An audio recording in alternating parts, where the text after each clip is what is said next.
Hello, everyone. Welcome to this episode of Ecoffee with Experts. I'm your host, Matt Fraser. And on today's episode, I have with me Martin Litt. Martin is the co-founder at Quaff Digital, a full-service digital marketing and web development agency headquartered in Birmingham, UK. Martin, welcome to the show. Pleasure to have you here. Yeah, no, it's good to be. Yeah. So we're talking about how to use content to skyrocket your traffic and build your authority today. What's your process for creating a content marketing strategy? So for me, everything about content marketing is down to research and just gathering as much information as you can. And I think it's one of the areas that is skimped on the most by I agree.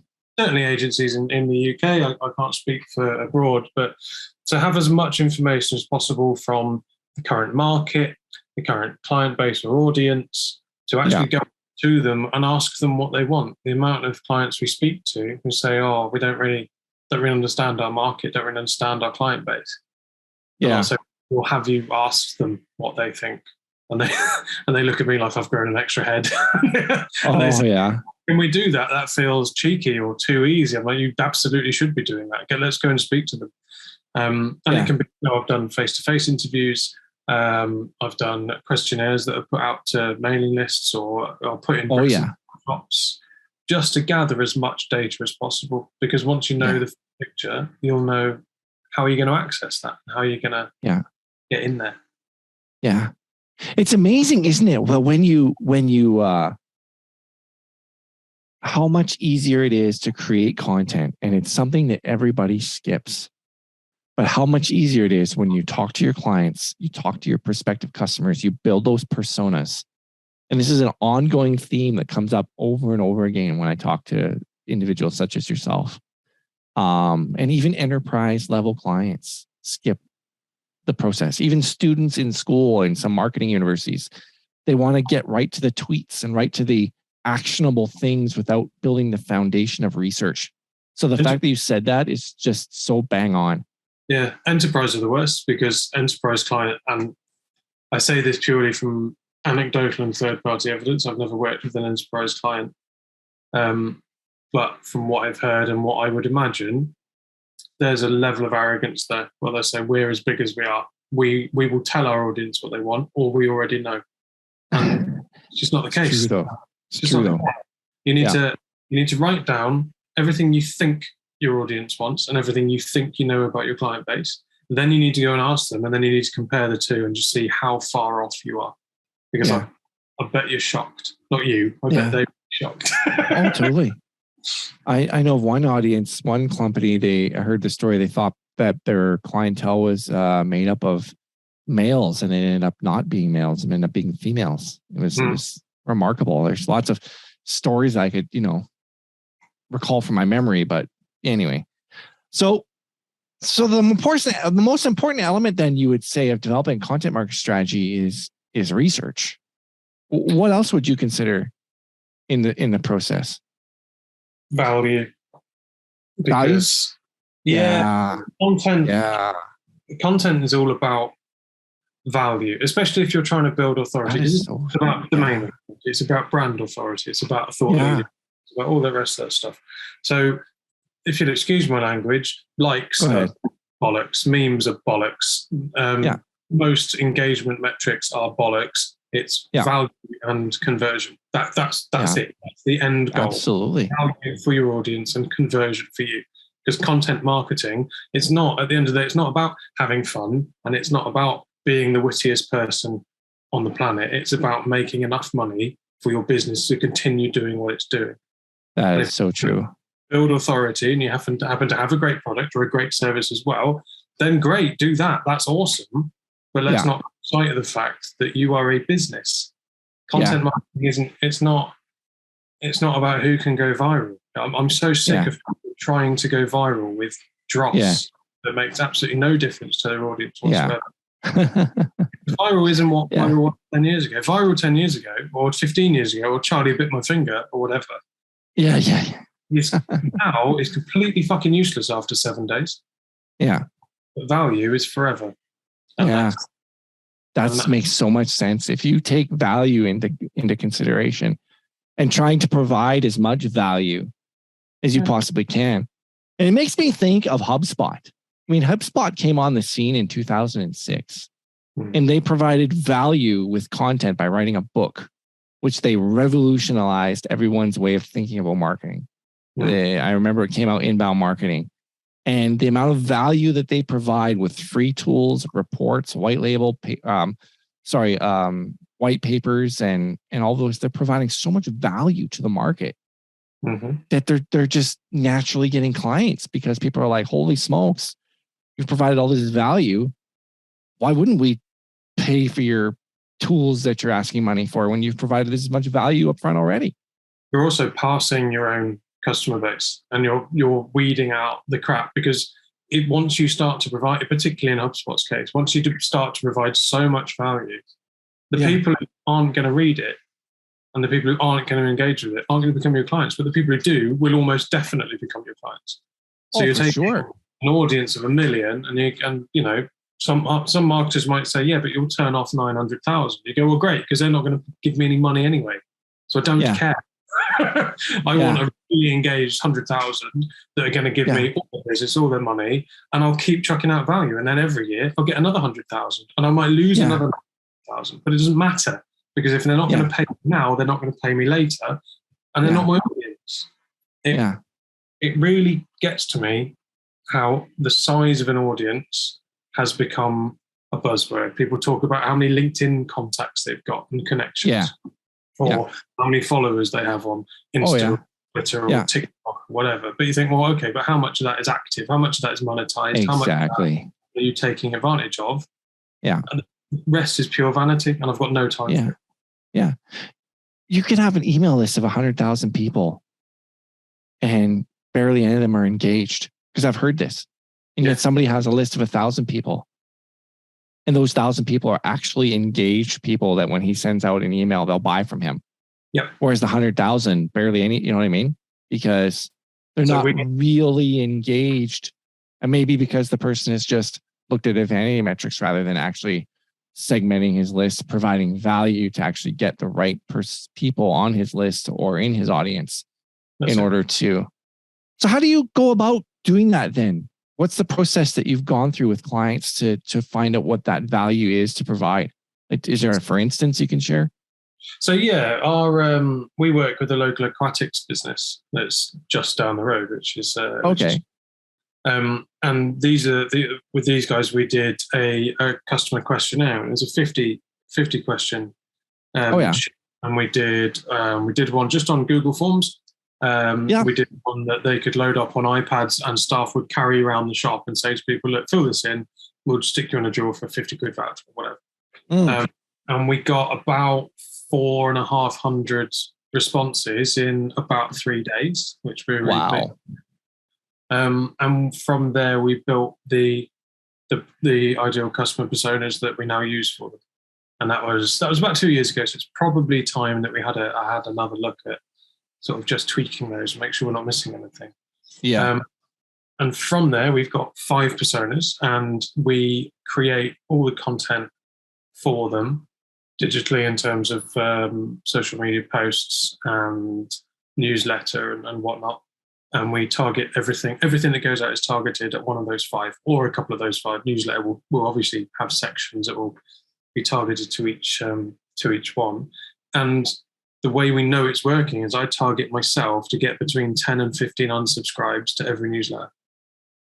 That's because I don't want the people who aren't interested. I want the people who are interested. So I just want to get rid of as much deadwood as I can. The list is growing. It started at about 4,500. It's now about 7. So it's not astronomical, but still significant for a business. Well, when you consider the amount I'm sloughing off every 2 weeks. Yeah.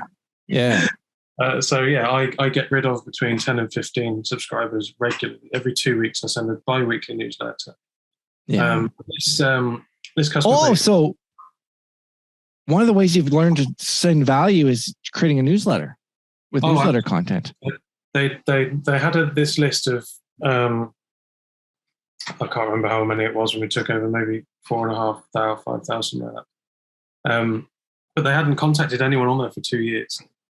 And they said, we Wow.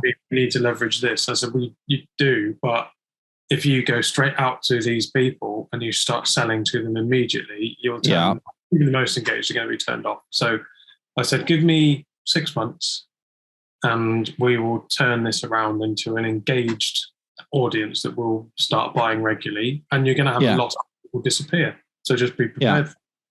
So from the third news, actually, we went in a bit earlier than we thought. So from the third newsletter, we started getting orders from it directly, which we just tracked through MailChimp, which is, nice and easy. And yeah, it's going well. It makes a couple of £100 to the biggest one was about £1,500 every 2 weeks, just from extra bits and pieces that we stick in the newsletter.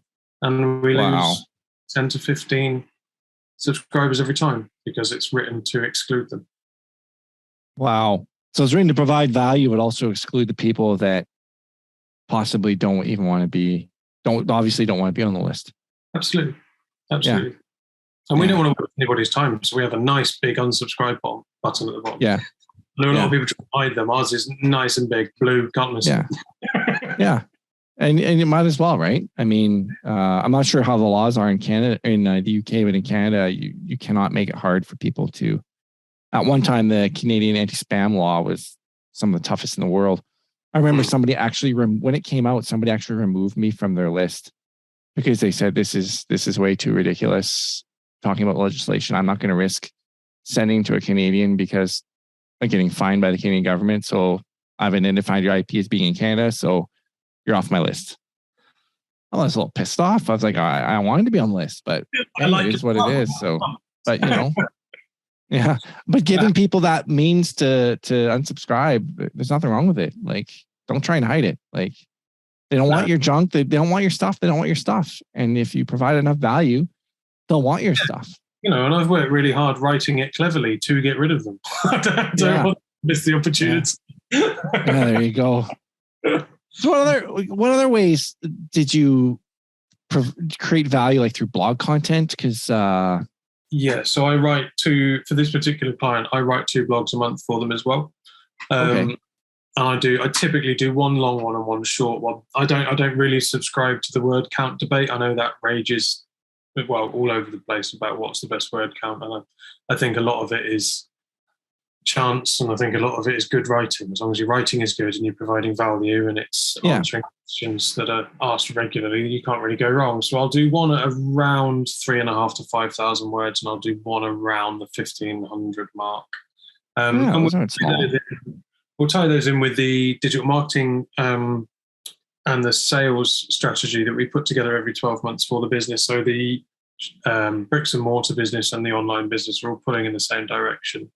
It's nice and easy to track people through the website from the knowledge base article and then on to, product checkout done. Right, great, that's earning money. That's got more people to the website. That's doing a good job.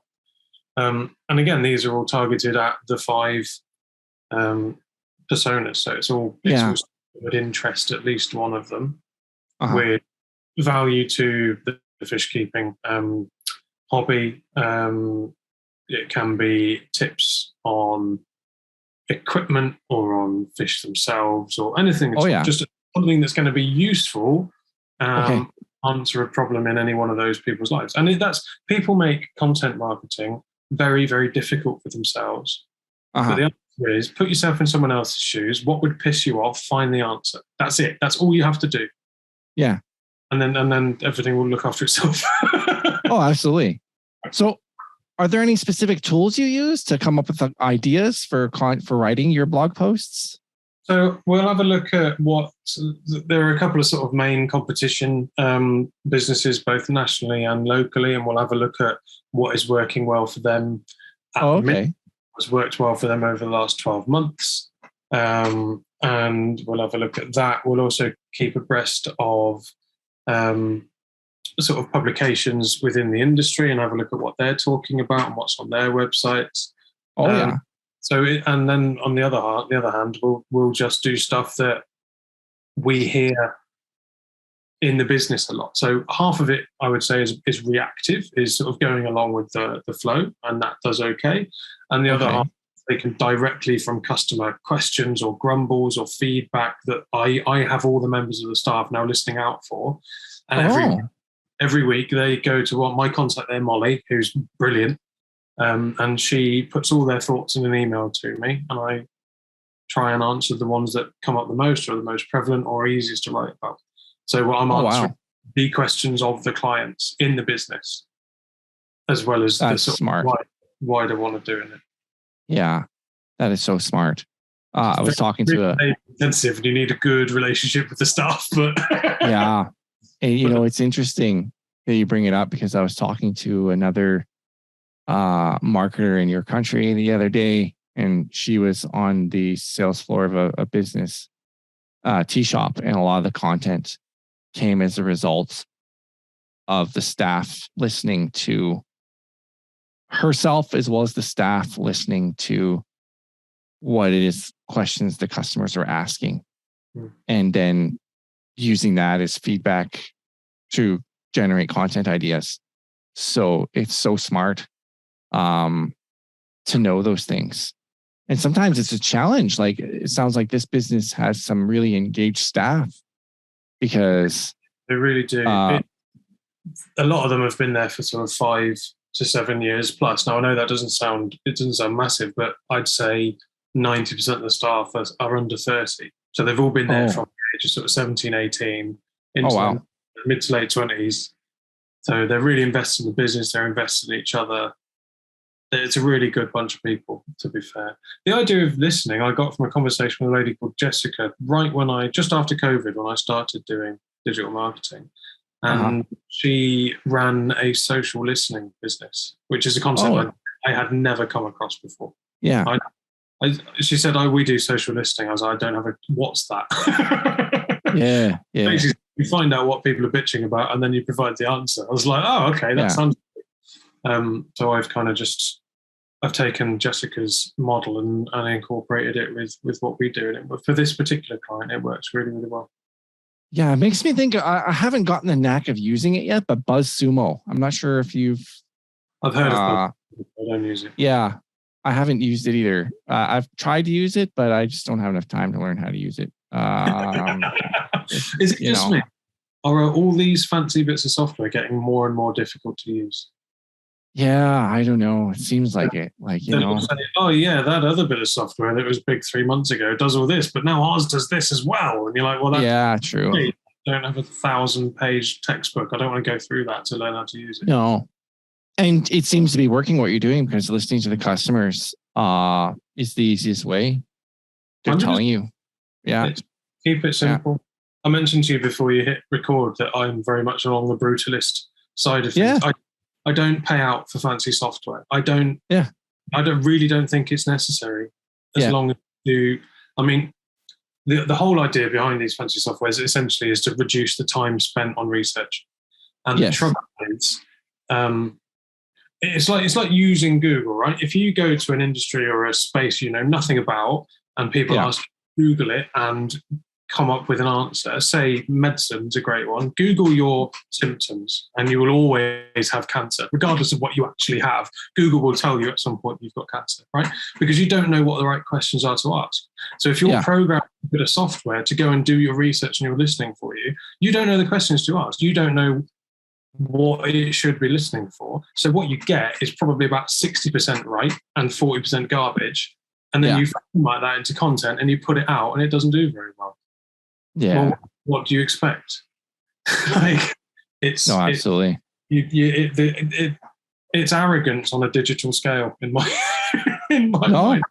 So saying that, I have the luxury of working with a very small client base by choice. So I can pick and choose the clients that I do this with. I can pick and choose industries that interest me and that I want to do research in.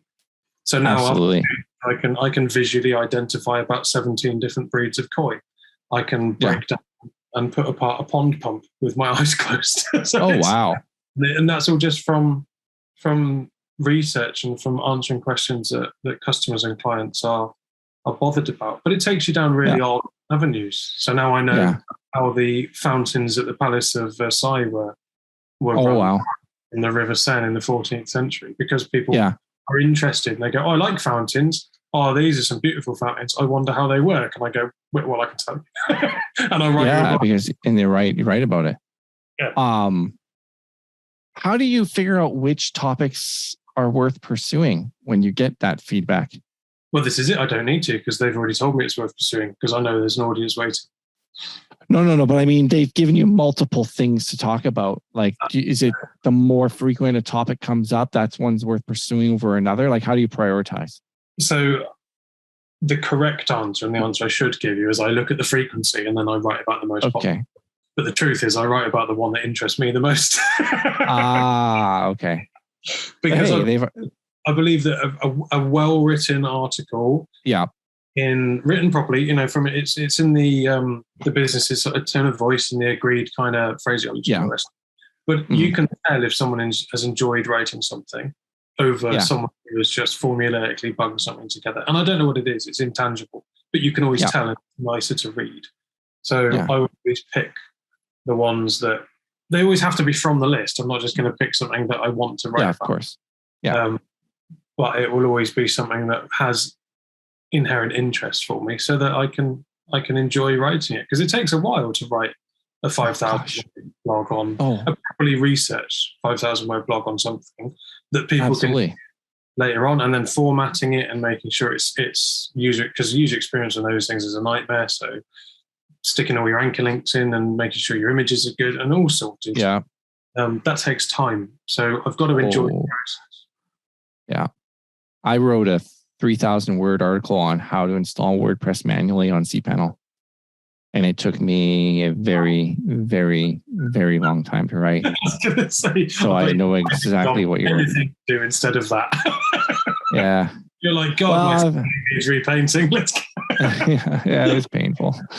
But I mean, I got a WordPress training website I'm trying to get up and running, but I haven't had time to put too much effort into it lately. But anyway, so can you tell me an example or a case study or about a result of what happened as a result of you doing all these things for this business?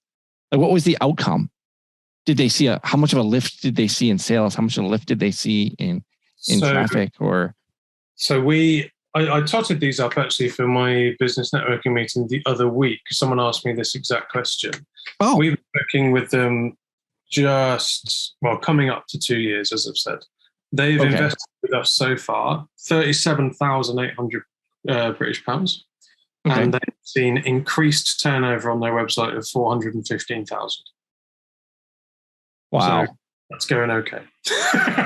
Yeah, that is going okay. They invested about $37,000, maybe 38, call it, and have gotten back more than 400,000 in value. Yeah, absolutely. And a couple of our other clients have invested less, but they've had pretty good returns. So we work with a jewelry designer and maker who Kate has actually worked with. My partner Kate has worked with in one form or the last 9 years. But in the last 2.5 years, she's invested 7,000 with us and got 124,000 increased revenue. Wow. The florist, I would take that investment. Thank you. And the florist, which has spent 8.5, and they got 124,000 increased turnover on their website. So wow. So yeah, but we only get the results from clients who are willing to put the cash in, because then we can put the time to get them the results. And then another thing, I don't know what your marketplace is like. I don't know what the average kind of budget is for your services, but in Birmingham in the UK, in the smaller end of SMEs, budget people are looking for websites for between 1,500 and £3,000, which is, to get a decent one that's actually going to do what you need it to do is impossible. It's just not going to happen. No, it's not. So the challenge is you need to find someone who is happy to chuck in 5 to 10,000 and work with us on a long-term basis. And if you say, well, that's going to cost you 8,000, they say, well, Chappie down the road can do it for 1,800. You go, great. So we can do that. 10 times your investment back within 2 years. What can they give you? Yeah, exactly. Yeah. It's funny. Yeah.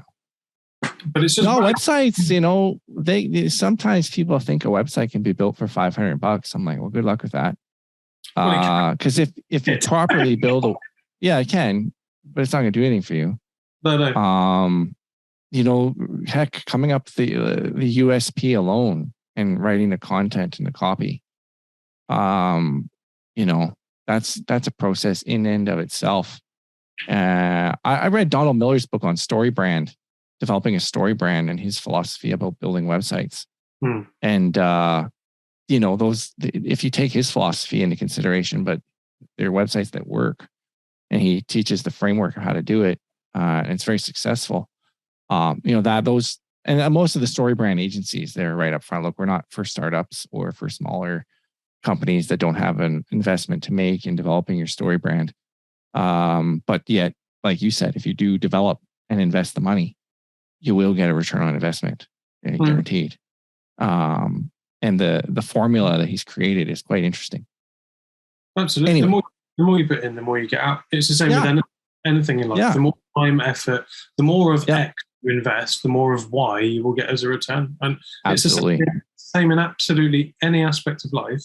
Yeah. Other than when people say, "Oh, I don't want to pay that much." You're like, "Well, you're not." Yeah. If you're looking at it as a thing to pay for, you've got the wrong idea, and we shouldn't work together anyway. It's not an investment. Yeah, absolutely. Hey, what's one takeaway you'd like people to get from this episode, our listeners? That not all English people are as dour as I am. Well, we have an audience mainly. I don't know where they're all located, so. Okay, my biggest takeaway that would solve most of my bugbears with the industry is do your fucking research. Yeah, that's it. Yeah, I agree with you. Yeah, do research.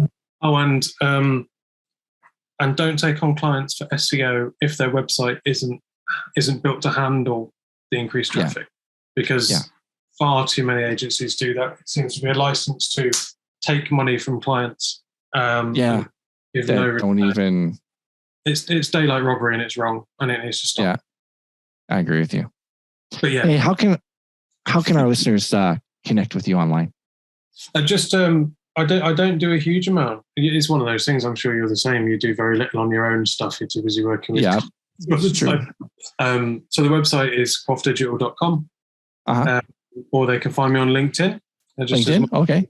There's not very many Litts about. There's a couple in America actually. Yeah, just a few. So Martin Litt on LinkedIn.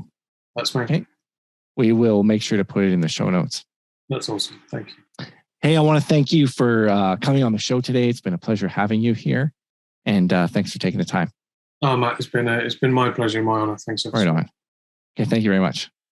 You have a great day.